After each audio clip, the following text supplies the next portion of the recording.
Would you dare walk around Baguio on a cold and dark night?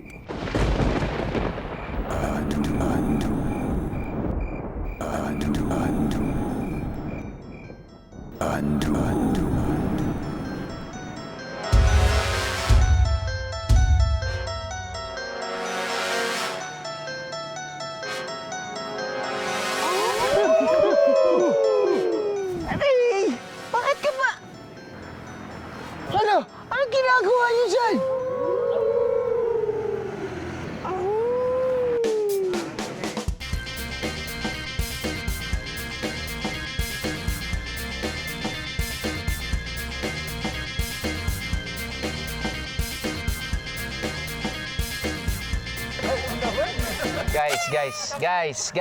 Guys! Ano ba ginagawa niyo? Sabi na ng executive producer natin, killer episode. Killer episode as in galingan natin, talunin natin sa ratings, hindi thriller episode. Ano? Sama ka sa biyahe ko?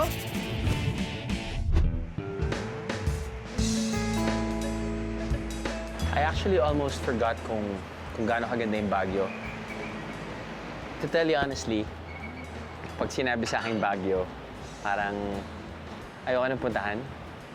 Dahil iniisip ko na daming tao pumupunta na, sobrang feeling ko polluted. I mean, of course, you know, may mga times din na nagiging traffic dahil nga maraming tao. Minsan naguguluhan ako sa daan. Pero kung minsan, you know, depende kung saan ka. And right now, kung nasaan ako ngayon, makikita mo yung rawness ng ganda ng Baguio. You know, even before yung mga different establishments, yung mga bundok lang ba, tapos makikita mo yung fog. Kapag nakakita ka ng fog, ma-associate mo na malamig yung lugar. At kapag malamig yung lugar, parang wala ka sa Manila. Hindi mainit. Ano mo yan?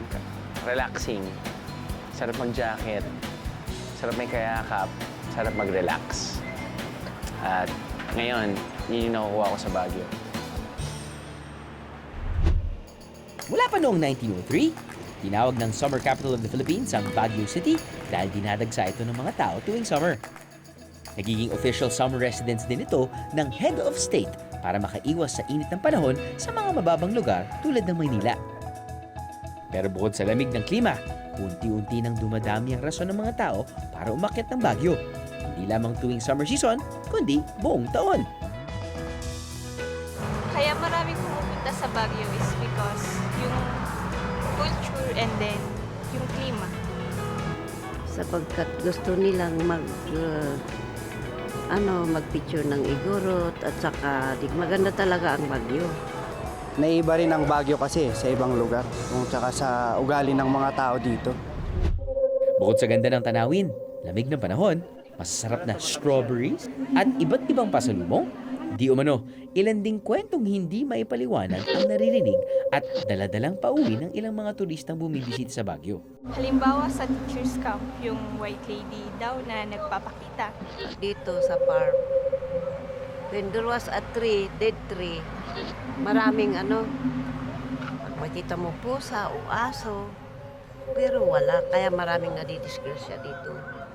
Tulad dyan sa hagdan na yan, sa mahabang hagdan na yan, laging may nahuhulog.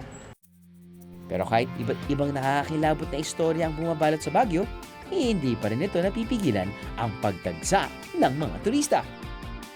Mula Maynila, inaabot din ng humigit kulang 5 oras ang biyahe papuntang Baguio. Ito ay kung dadaanan nyo ang interconnected na superhighways ng NLEX, SCTEX at TPLEX. Dahil sa haba ng biyahe at para masulit nyo ang inyong Baguio getaway, plan ahead at mag-book na ng inyong pwedeng patitirahan.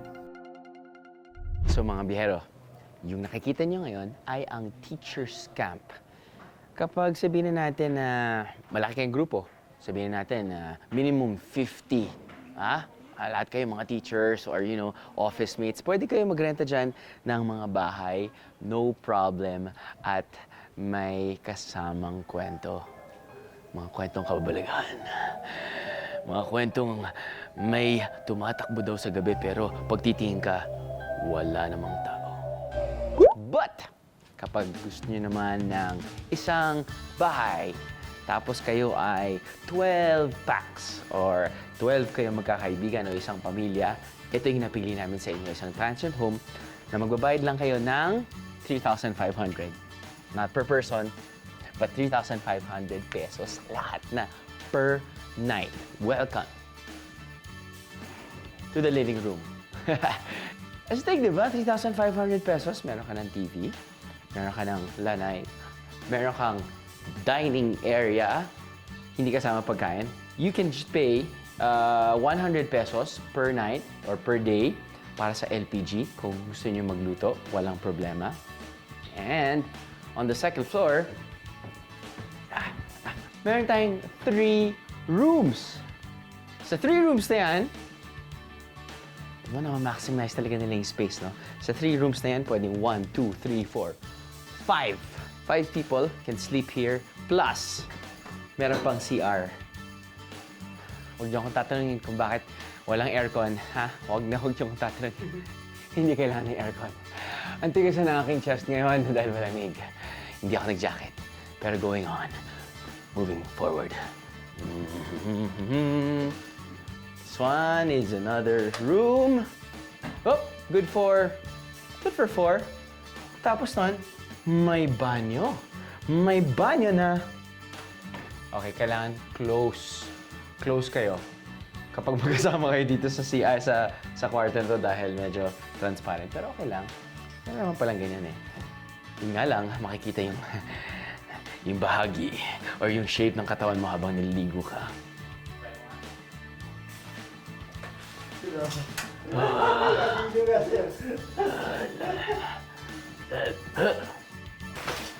See what I mean? Cool. If ever naman sabihin natin, mag-a-add lang kayo ng isa pang tao, you just have to pay 200 pesos per head. And then, if ever hindi kayo aabot ng 12 packs, no problem. Kasi ang babayaran nyo per head ay 350. Ito yung hinahanap-hanap ko talaga pag pupunta ka ng Baguio. Alam, pagising sa umaga, magpapakulo ko ng mainit na tubig. Tapos nun, gusto mong uminom na ng kape. Tapos meron kang raisin bread. Or meron kang, mixed veggies. Kakaiba to mixed veggies, meron kang papaya, at meron kang raisin bread, at meron kang orange juice. Love it! Very homey ang atmosphere kapag nasa isang transient home. Pwede kang mamalengke at magluto ng sarili mong pagkain. Kung nagtitipid kayo, this is as cheap as you can get, mga biyero. Susunod! Fight kung fight kapag nasa hapagkainan. So many flavors in my mouth. And Baguio at night. Terrifying nga ba? Pagdating ng 9 o'clock, itong buong Harrison Road, ito yung magiging pinakamahabang ukay-ukay street dito sa Baguio City. Ano? Sama ka sa biyahe ko? Ano? Sama ka sa biyahe ko? Kapag sinabing Baguio sightseeing, isa sa mga go-to places ng mga turista ang Mines View Park. Mula rito, matatanaw ang malawak na kabundukan kung saan matatagpuan ang mga gold and copper mines ng Benguet. Iba't ibang souvenirs ang mabibili rito. Pwede ka rin makapagpalitrato sakay ng ilang kabayong may kulay pink na buhok.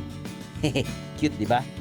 Pero kung hanap mo talaga isang horseback ride na pwede para sa matanda man o bata, Wright Park ang puntahan mo. Maduduling ka sa tingkad ng kulay ng mga buhok ng kabayo dito. Kinulayan daw ng pink ang buhok ng mga kabayo para lalong matuwa ang mga batang babae at mapasabi ng, "Mommy! Mommy! I wanna ride the pink pony!" At syempre, kapag oras na ng kainan, tatawid ka lang mula sa Wright Park, pwede nang magpakabusog ang buong pamilya. Tagal na ako hindi nakapunta sa Wright Park. Titirahin natin mamaya yan, pero nagutom ako eh. So punta tayo dito sa isa sa mga pinakabago. Well, pag sasabi ko bago, mga 2 years na to in operations. At itong Ketchup Food Community, nag-o-offer ng 5 different cuisines from 5 different restaurants.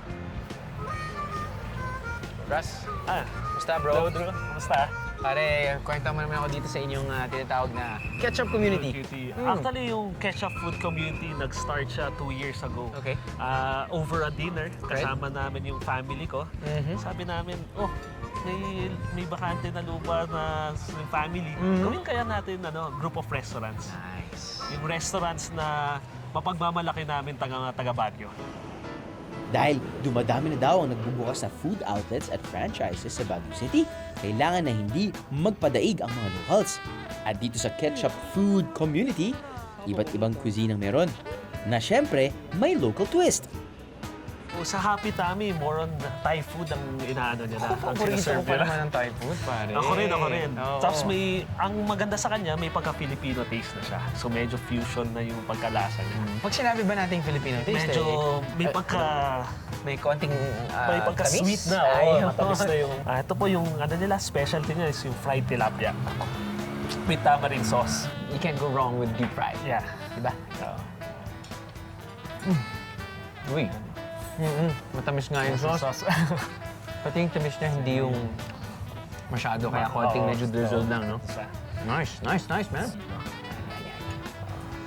Mukhang magbe-pacing ako ngayon dahil Marami-rami pa tayong ikutan. So kita parang it's not really a huge place na parang Oo, it's very hindi. cozy and Oo. magkakadikit lang talaga sila. Actually, yung design talaga, kaya siya tinawag na community. Kunyari, nakaupo ka sa Rancho Norte, pupuntahan natin ngayon. You can cross-order without the hassle of standing up Okay. and having yung iba-ibang billing from different. Isang billing lang matatanggap natin. Okay. So, kahit Pati at least sabihin natin, parang kasi isang restaurant ka with 5 menus. Yes. Parang ganon. Parang ganon. Perfect. Oo. One down, 4 to go. After sampling Thai dishes, tara, let's go local muna. Isa sa pinagmamalaking dishes nila rito ay ang bagnet sisig. Tipak-tipak ng malutong na bagnet na nilutong sisig style. Pantapat ba nila ito sa sisig ng Pampanga? Aba, husgahan natin. Man, look at this. Tingnan niyo ito mga behero. Di ba sanay kayo sa mga sisig na talagang chopped or minced, different parts of the pork or of the pig, di ba? May nila sa pisngi, nagaling sa tenga, at kung ano-ano pa, hindi natin alam, no? But ito, it's bagnet. Alam mo yung bagnet, yung crunchy on the outside, pero very tender on the inside. Kung pwede lang kumain ng bagnet with garlic rice every day, okay sa akin yun, bro. Well, woo! Kaya na ubusin yan. Delikado talaga to. So, Bago ko maubos yan. Ito naman, bro. okay, next is yung pinakbet with bagnet din. Healthy na sana eh. Pero may Pero may bagnet ulit eh. Oo. Sarap talaga kumain ng gulay sa Baguio. Ano?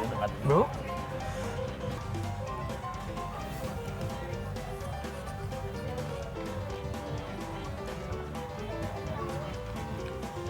Ayos ba? Dapat dumaan dito si Anthony Bourdain. So, next natin is yung tapang kabayo. So, one of the exotic food dito sa Sorry? ketchup food community. Kabayo? Kabayo. Kinakain pala kabayo? Kinakain. Dito kinakain niya. Talaga? Oo. Di pa ako nakakain ng kabayo. So, Kinakain matry na? natin. Oo. Wow. I'm not sure if there's a distinct horse taste. I'm not sure. Pagbibigit ako para siyang beef din, which is good. So, huwag kayong ma-intimidate. Kasi na-intimidate ako pag sinabi sa akin kabayo, parang kinakain para kabayo. Di ba sinasakyan lang yon? So, syempre, ang tanong naman dyan, kasi katabi lang natin yung right part. Oo. Hindi naman Actually, nanggaling hindi doon siya yung galing sa right part. Imported siya. On to our third resto. We're almost halfway done, mga bero.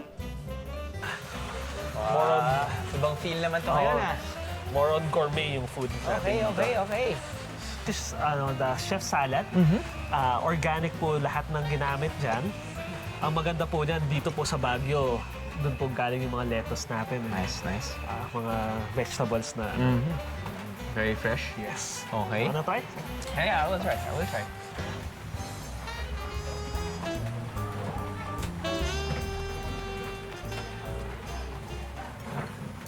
Kamusta ang salad namin dito? This is really, really good. And of course, when you're talking about Baguio vegetables, Yung crispy pa siya na... very crispy, very fresh. Siyempre, bukod sa gulay, masarap at kakaiba rin daw ang isang chicken dish nila dito. Pinikpikan? I don't think so. Kiniing. Kiniing. Anong sabihin ng kiniing, ito Bobby? yung wood smoked chicken natin dito. So sa Cordilleran, mahilig kami sa mga smoked. Na, smoke? Hindi, wood smoked. oo. Dito lang sa chicken. Oh, sorry. So meron din siyang strawberry na glaze. Yun! Sabi ko, ano yun? Strawberry. Ooh.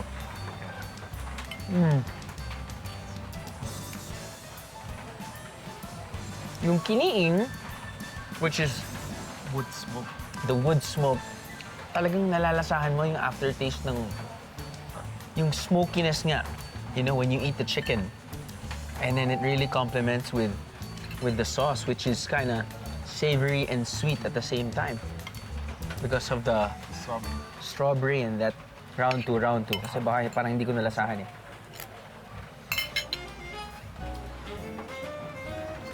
Kapag manok dito sa Baguio, pinikpikan, eto, kiniing. Pang-apat na restaurant na natin mga bihero. Whew! Laban pa! Oh, let's try something Indo-Malaysian naman. Okay. Oh, sorry. Okay. So yung main course nila is yung group satay. So, Are you meron- sure yun yung group sa atin or Yes, yung this main one. course talaga nila? Ayun, Yung kanin? Yung kanin. Ito talagang yung mapapansin natin yung one cup of rice nila. Presentation-wise, galing. This is good for how many, you think, no? 3 to 4 o 3 to 5. Kaya niyo. Oo, bro. Kaya to 3 to 5. No? So, sa satay natin, meron tayong sa bar, parang barbecue. Satay niya. Punong-puno tong barbecue na to, bro. Meron tayong sauce yan. Hindi kakalimutan lagyan ng... Hindi na kailangan ng sauce to, bro. Wow, it's really good too.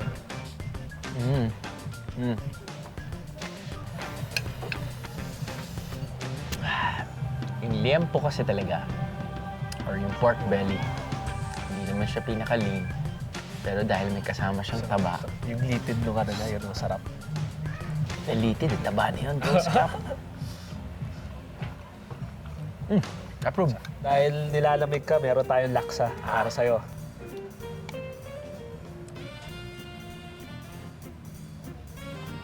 Uy. Pwede. At least ito, hindi super anghang.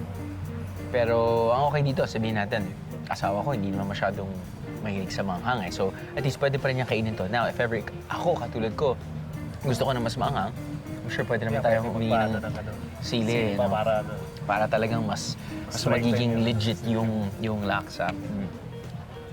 But, so many flavors in my mouth. So many flavors in my mouth. Time to eat dessert.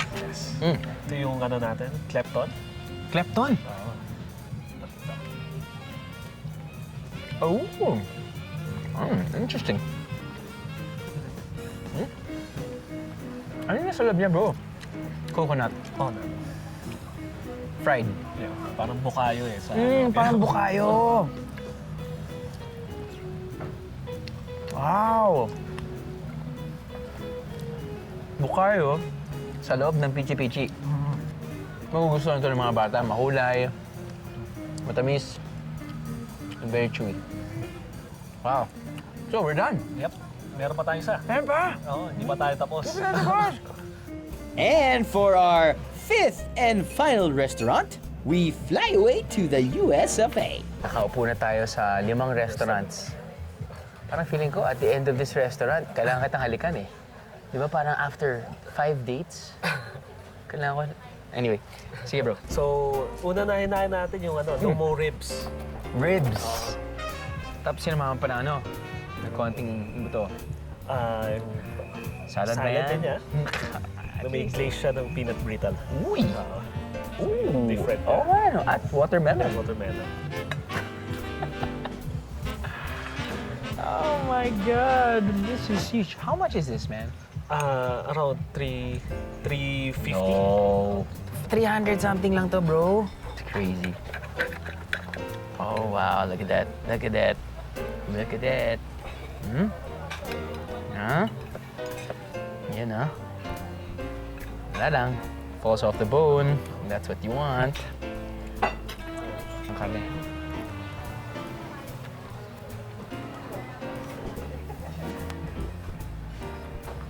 Wow. Solid siya. Bone ribs natin. No, I mean, when you're talking about ribs talaga, you're talking about kung gaano ka tender. Perfectly cooked. Perfectly cooked for me. Ito naman yung isang bestseller rin nila is yung chili burger. I feel for the vegetarians this episode. I feel for them.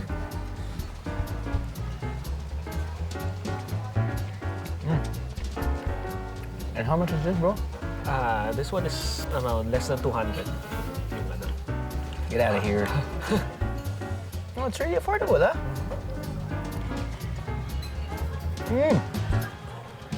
Now that I've tried eating different dishes from 5 restaurants here, these are home-cooked meals. Home-cooked meals na binigyan ng pagmamahal at alam mong hindi yung... Kung minsan yung naging problema pag madami ka ng branches eh. Alam mo yun, sa sobrang dami mo na, nawawala na yung pagmamahal sa ginagawa mo. Nagiging commercialized na yun. Nagiging commercialized na yung produkto. Eto, nakikita mo na masarap na nga. Pangalawa, sobrang affordable. Sobrang affordable. At ang plus points din yan, I mean, hindi mo na kailangan, hindi siya mahirap hanapin. Andyan lang siya sa tabi ng ride park. Oh my God, sa dami na nakain ko, parang ayoko na magsalita. Magkakape na lang ako. Kapag medyo dumilim na, don't worry at hindi pa kailangan matapos ang inyong pamamasyal sa City of Pines.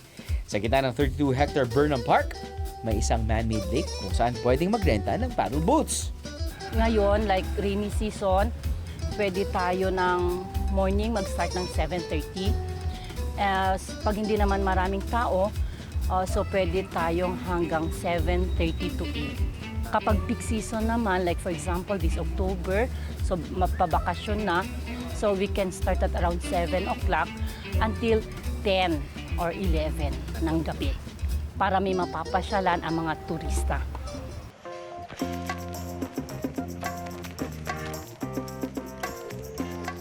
Gabi na. Nasa Baguio tayo. Specifically, nandito tayo sa Harrison Road. Malapit na mag-alas 9. Isa lang ibig sabihin nun, meron kang maririnig on the right side of Harrison Road, specifically sa side ng Melvin Jones Grandstand. Nag-set up na ang mga stalls. Pagdating ng 9 o'clock, itong buong Harrison Road, ito yung magiging pinakamahabang ukay-ukay street dito sa Baguio City.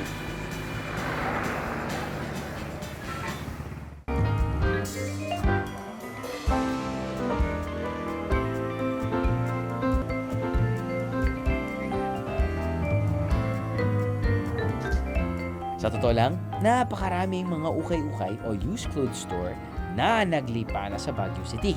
Bawat kanto meron. Pero dito sa Harrison Street mo makikita ang pinakamurang ukay-ukay find sa buong Baguio. Biyahero tip! Kapag gusto mong karirin ng mga ukay-ukay shop dito sa Harrison Street, hintayin mo lang ang closing time nila para siguradong bagsak presyo na ang mga ukay finds mo. Yun nga lang, baka mga 2:00 pa ng madaling araw ang kanilang closing time. Konting puyat lang para mas makamura mga biyero. Ano po ba? Salmon-saling fishball. Kwek-kwek? Squid ball? Squid ball, chicken ball. Balon-balunan. Tofu. Ito po. Vegetable. Ito? 1 day old yan, sir. Ha? 1 day old. 1? 1 day old. 1 day old. Thank you. Ito, personal favorite ko to. Mais. Hindi ka magkakamali sa mais eh. Kuya, itong mais na to, lalagyan mo ng evaporada. Pwede, sir. Pwede? Magkano po yan? 20. Sige, pahingin ng isa, okay na? Pwede na? Pwede na ba, kuya? Pwede na, sir. Alright. There is just something sa mga street food na nakikita mo na pushcart, tapos yun yung usok lumalabas na lang, no? Usok! Ang usok! Uy! Ano nilagay mo, kuya? Cheese, margarine, Cheese, margarine, and evap. at evap. Thank you. Salamat po. Thank you, sir. Lakad tayo, boys. Nag-melt na yung butter, cheese powder. Evaporated na. Can't beat this, man. Can't beat it. Pag sa ibang bansa, meron silang street market. Pero meron tayong ukay-ukay sa Baguio. Heights and the Baguio weather. Oh, perfect combination para sa isang thrilling adventure. At di ko na kinakaya ang tululaway moments. You love my job, mga biyero. Sensya na, nagiging emotional masyado ang inyong biyero. Ano? Sama ka sa biyahe ko? Ano? Sama ka sa biyahe ko?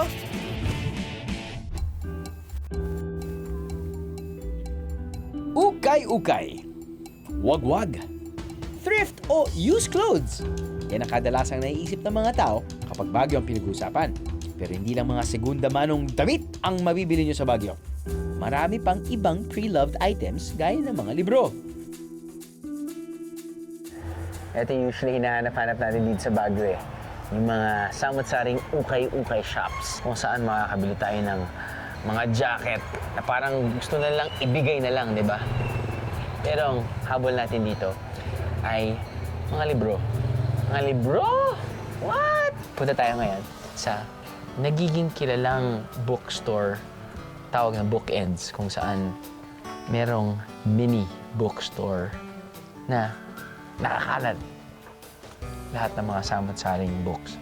At yung mga books na to ay galing sa Australia, UK, at US of A. The catch? Well, sobrang mura tong mga libro na to. Hanap tayo. Hardbound, paperback, bestsellers, references, iba't ibang titles, authors, genre, at edad ng mga libro ang matatagpuan dito sa Bookends. At lahat, guys, mura. Mayday, mayday, mayday. So you have this one Atkins for life, Atkins diet, Yes. and And this is Tom Clancy. It's hardbound. Death of And we Honor. sell this one for 100. Very. Huh? Yes. 100 pesos na to. And this is This is hardbound. hardbound. You don't find this anywhere else. $100. $100. Baka naman meron pong missing page. Pag may missing page yan, papalitan namin. Ano po? Parang gusto niyong pamigay na lang lahat ko na libro. Parang ganun na nga rin. Kasi that's the advocacy of Bookends na we want the reading public na magkaroon ng venue, ng source ng mga good books. Kasi yun nga, nawawala na ang reading passion ng mga tao sa Baguio. Kasi they want to read. Problem is, it's very expensive. So we're trying to reach out to them. Ano ba yung hinahanap-hanap mo sa isang libro? Romance. Hindi siya romance. Oh, hindi siya romance. Suspense. Suspense. Ano yung nakukuha mo dito sa little bookstore na to? Marami. Kasi marami ako nakukuha ang libro kasi sale. Mababa yung presyo. Like sa may ibang bookstore na mahal. Oh my God. Ito talaga yung inaantay ko. Ito talaga yung inaantay ko. Ladies and gentlemen, Team Edward. Ba talaga yung buhok niya ganon? Daniel Steele, mga talaga. Sir, libro lang yan, relax. Si Daniel Steele Yung sisters kasi. Wala naman yata namatay. Wala lang. Daniel Steele lang kasi has this effect on... Ay, por santo. Kung hindi mo naman trip ang book hunting sa gabi, well, let's try a little bit of adventure seeking sa araw. Alam kong nagpunta kayo sa Baguio para sa malamig na klima. Pero alam niyo ba na ang mga taga Baguio Kung minsan, naghahanap naman ng mainit. For some fun in the sun, pwede silang magpunta sa La Union, which is just an hour and a half away. Okay naman, just 30 minutes away from the city, sa bayan ng Asin, matatagpuan ang ilang hot spring resorts. For 100 pesos per head, unli-babad na sa mainit-init na tubig ang mga adults. At 50 pesos naman para sa mga chikiting. Sa Camp John Hay, na dating hill station o rest and recreational area ng mga sundalong Amerikano noong 1900s, matatagpuan ang isang adventure haven dito sa Baguio. Ito ang Treetop Adventure.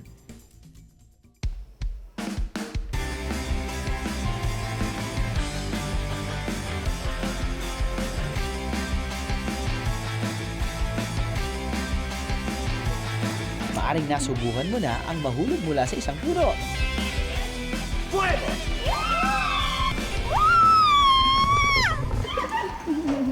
Kung gusto nyo magising, try Treetop at Treetop Adventure po. O maaring naramdaman mo na ang tingling sensation habang nakasakay sa canopy ride sa iba pang probinsya.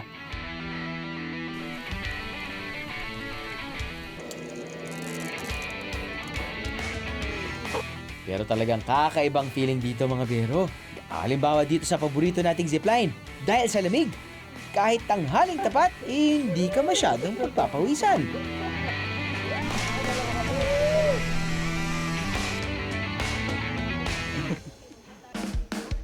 Subukan din ang Silver Surfer na parang isang giganting swing na nakakabit sa zipline.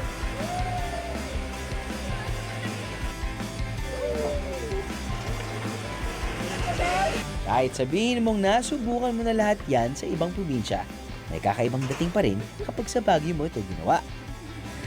Lamig! From the classic tourist spot, Camp John Hay, pwede rin dumaan sa old favorite Baguio resto na Cafe by the Ruins. Para matikman ng iba't ibang classic dishes and drinks tulad ng pinikpikan,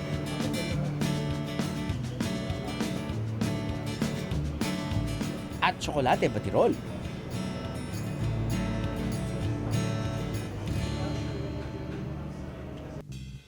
Kung gusto nyo namang mag-travel back in time to the 1950s, itong retro diner is the place to be. Check out their pizza and burger. Aba, super-sized!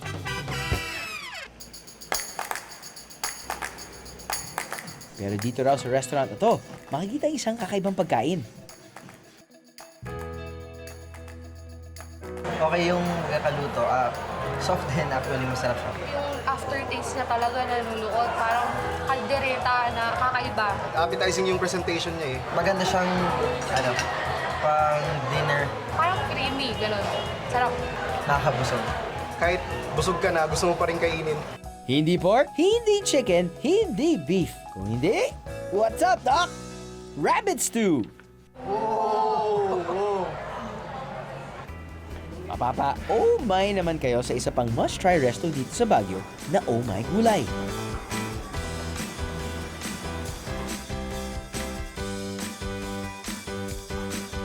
Actually, ito yung unang restaurant na nagbigay sa akin ng appetite, kumain ng gulay. How they serve gulay, parang... Man, pwede pala akong maging vegetarian. Guess what? It's gulay pancit. Gulay pancit. Nice sauce. Bits and pieces of broccoli. Baguio beans. Baguio beans. Tofu. Carrots.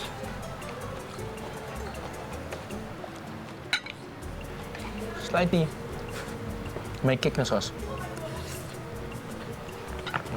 Talong parmigiana.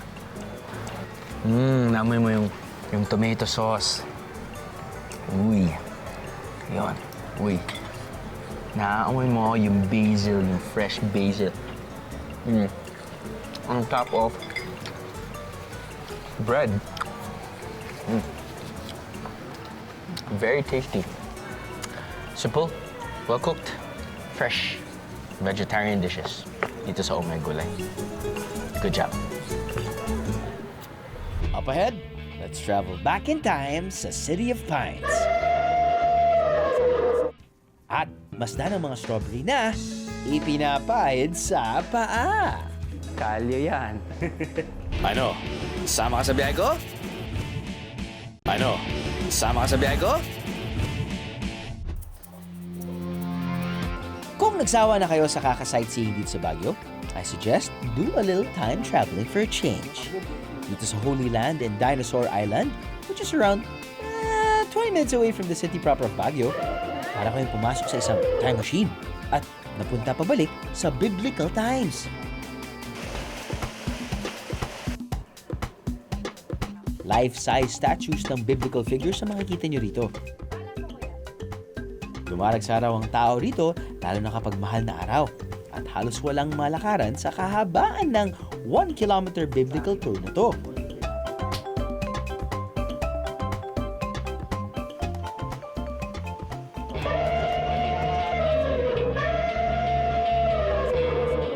Para naman sa mga bata, patok ang Dinosaur Island na katabi lamang ng Holy Land.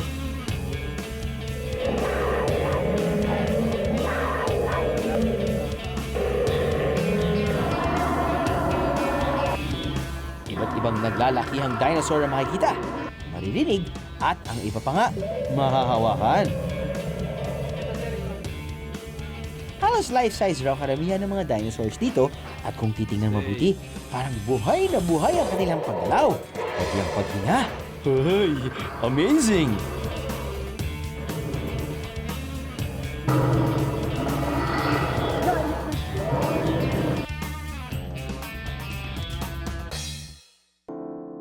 O ano, pagod na ba kayo sa kakapasyal sa Baguio? Every biyahero deserves a little pampering.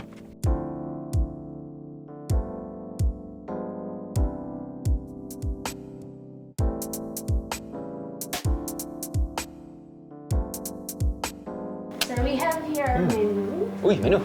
Opo. Crispy. Hindi ko kayo ng mga services natin. Crispy pata. We offer din po yung mga scrubs natin. Best offer ng Baguio. Ayan. We have a strawberry foot scrub. We have... Yan yung coffee nilalagay sa scrub. patos kinakain. Pwede rin, sir. Pwede.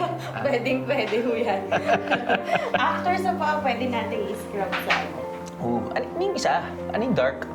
Coffee scrub, sir. Our baked coffee scrub. Ayan. And we have rice, Cordillera rice scrub. Dahil sa Baguio ako at maraming strawberry, susubukan ko nga ang strawberry foot scrub. Tayo bro, taas tayo. Sa taas mo.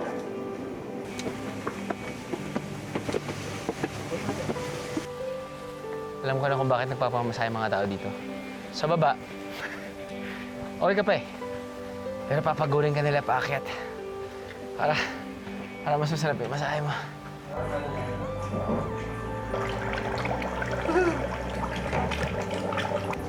Yan yung tinatawag na kalyos. Hindi talaga forget celebrity pops, no? May kalyo din. Kalyo yan.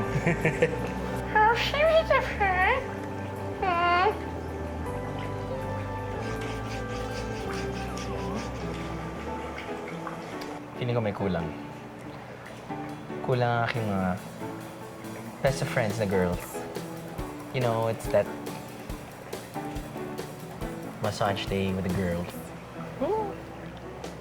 I feel so pretty, I feel so relaxed.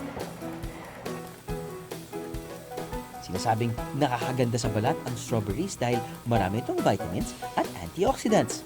So, if it's good enough for my skin, must be good enough for my feet, di ba?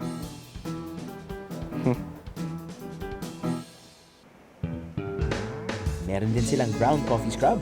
Mula raw sa Mountain Province ang ginagamit nilang ground coffee beans na nakatutulong magtanggal ng dead skin cells. Marami rin itong antioxidants kaya nakatutulong magpalusog at magpakinis ng balat. Ang aking paa, dati, mahal lang ng aking nanay. Pero ngayon, pwede na rin. Ihampas sa mukha ng aking cameraman.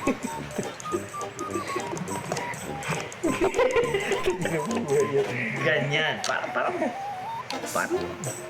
bata. Sarap!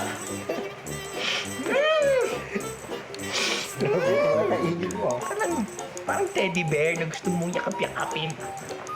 Ano yan? Parang pamangkin mo na bata na gusto mong... Yung halik lola, halika nga dito. Parang gano'n.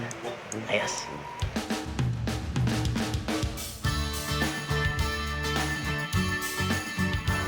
Session Road, the place to be. Kahit umaga hanggang gabi. Narinig mo mga live bands, mga tao na naglalakad, holding hands. Tanong. Ano ba bang pwede magawa dito sa Baguio City tuwing gabi? Hindi sayang. Sayang, hindi nag-rhyme. Pero okay na, no? Ayos na?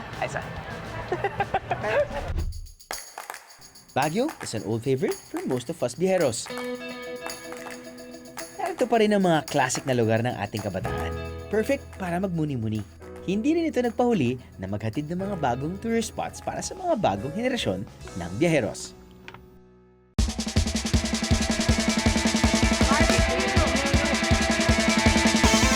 Bumiyahe tayo ngayon sa Cebu, pero hindi natin final destination dito. After 10 years of doing this travel show, hindi pa natin napupunta ito.